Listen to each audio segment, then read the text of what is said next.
अयोध्या में रामलला के मंदिर को लोकसभा चुनाव की आचार संहिता लगने से पूर्व ही आम जनता के दर्शनों के लिए खोले जाने की तैयारी में जुटी सरकार कोई कसर नहीं छोड़ना चाहती। बताया जा रहा है कि मंदिर के निर्माण का 85% काम पूरा हो गया है। आज गर्भगृह में नक्काशीदार पत्थर लगने का काम भी चालू हो जाएगा। रामलला ट्रस्ट ने इसके पूजन के लिए मुख्यमंत्री योगी आदित्यनाथ और डिप्टी सीएम केशव प्रसाद मौर्य को आमंत्रित किया गया है।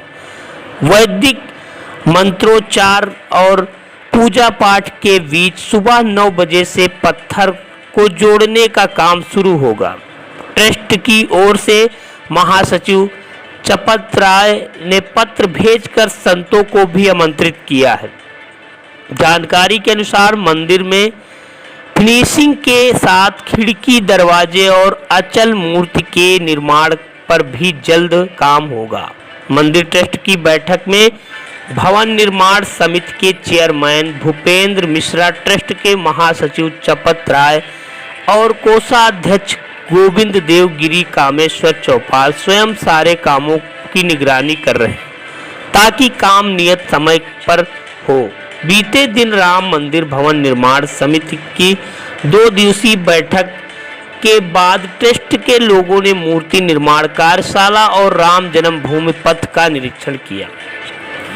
श्री राम मंदिर ट्रस्ट के महासचिव चपत राय के अनुसार रामलला के विराजमान होने के बाद 2nd फ्लोर का निर्माण होता रहेगा और श्रद्धालुओं को कोई असुविधा भी ना हो, इसको लेकर ट्रायल किया गया है।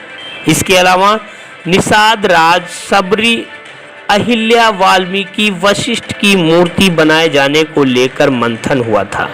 चंपत राय ने बताया कि ग्राउंड फ्लोर तैयार होने के बाद मूर्ति की प्राण प्रतिष्ठा भी जाएगी। दिसंबर तक मंदिर को फाइनल टच दिया जाएगा। रामलला की प्रतिमाएं 51 इंच होगी। कर्नाटक के मैसूर से आए 2 पत्थरों से प्रतिमा बनाई जा रही है। रामलला की एक अन्य मूर्ति राजस्थान के मकराना मार्बल से बनाई जा रही है। आपको बता दें कि 85% काम पूरा हो गया है। 24 के चुनाव से पहले खोल दिए जाएंगे आम जनता के लिए दरबार।